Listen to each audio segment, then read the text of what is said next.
Major John Nadd in Asheville, North Carolina, the Salvation Army shelter on Haywood, where I've been for 2 months.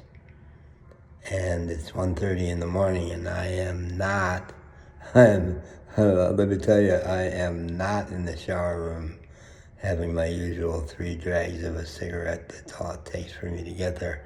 I even posted on my YouTube channel a video of me actually in the process of doing that, because I was pretty dead certain nobody on staff here ever looks at my YouTube channel, although they know I have one. Well, the reason I'm not doing that right now is that 48 hours ago I got thrown out of here for doing that.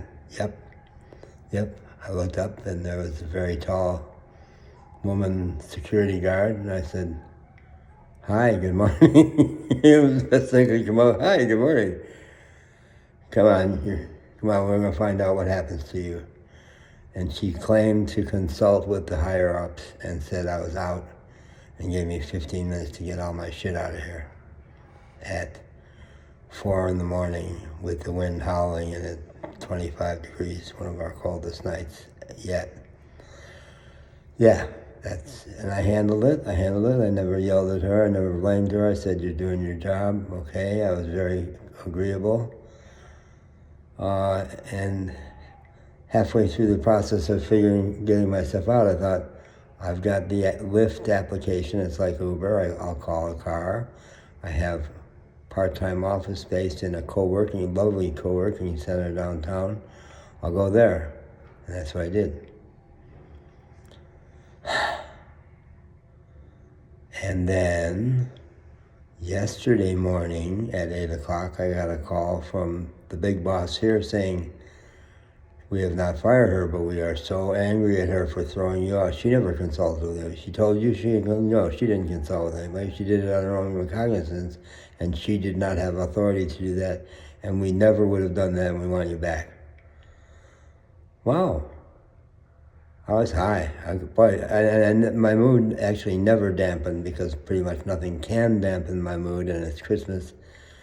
I made a video about, "Hey folks, don't worry about me. I still got Christmas spirit." But I got really high off of that news. And then within an hour or 2 hours, I got a text message from my co-working space saying I was thrown out of there for showing up homeless. We don't have homeless people here. And that's a place where I wanted to belong. I knew I didn't belong at the Salvation Army. There's not many PhDs here. Nobody with whom. When I got back here yesterday and found out that Rob Reiner had been murdered, I was actively grieving. I was bawling. I said, "Who here can I talk to?" The only one person I thought of, I bet he knows. I asked him in the cafeteria, "Do you know?" And he said, "Yeah, I know." But he didn't care. He didn't care because he's totally lost in himself. So there was nobody else around here who cared, and I felt, well, I basically ran out of the cafeteria. I don't belong here. I knew I don't belong here. I had been saying life gave me a blessing by throwing me out of here, because I knew I didn't belong here. I knew I had to get out of here, and now life made it happen. But this, being thrown out, and I went back to my co-working place and talked to the boss, who I like a lot, and we've had at least one stunning conversation. He said, "Yeah, but look how this makes us look in this very, very high-end building that we're in, that we bring homeless people in. No, you don't fit. You're admitting you're homeless. You're saying you're housed again, and you won't stay here at night. And you say you never did stay here at night. The security guard, who you thought was your friend and helped you store your stuff and everything, he told us that his security estimation is that you're lying, and that you actually did spend the night. You're saying you didn't. Okay, suppose I believe you. You didn't cross that line. But you don't fit, man. 12 bags, rolling suitcase, bringing it into our building? No, you don't fit. You don't fit. I all but begged. I said, "I'm not going to beg," but I was begging.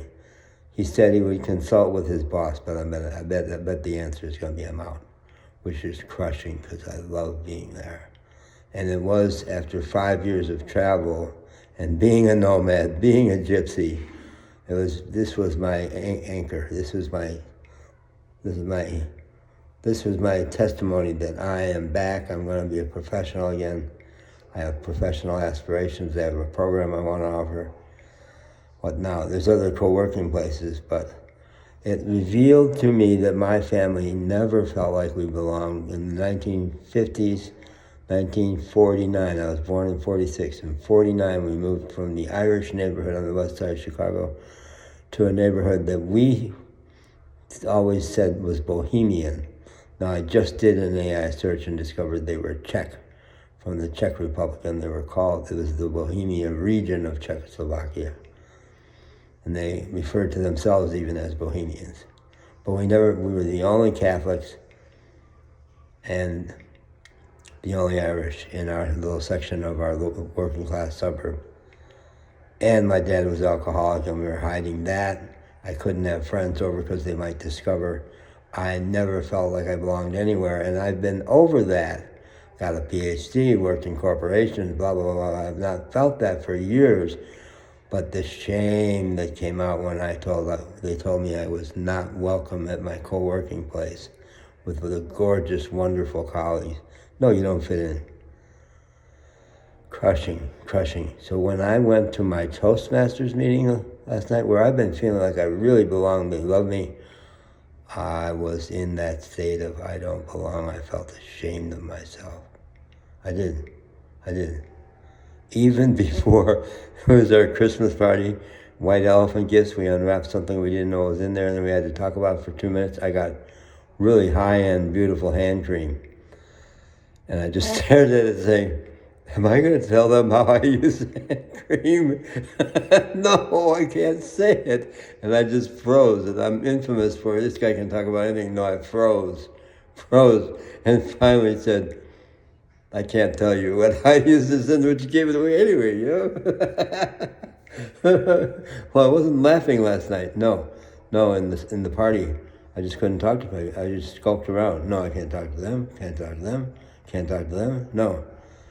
No, I was haunted. I went right back in the middle of that early trauma. Well, it exposed that, so that's good. That's helpful. Got a chance to look at it. There's a piece of trauma you haven't cleared up yet. You like to say you've cleared it all up. No, you haven't cleared that up, Jack. No, you have not. You haven't.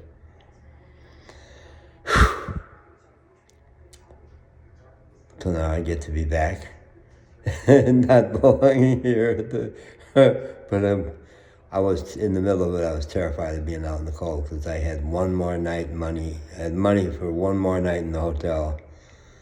And then I was going to be out on the street, and it's cold. And it's another 13 or so days till I get another check. So I was scared. So I'm happy to be back here, a warm, three cots and a flop. you know what I mean. It's good to be here. I'm glad I'm here. I'm grateful. That was a mouthful, huh?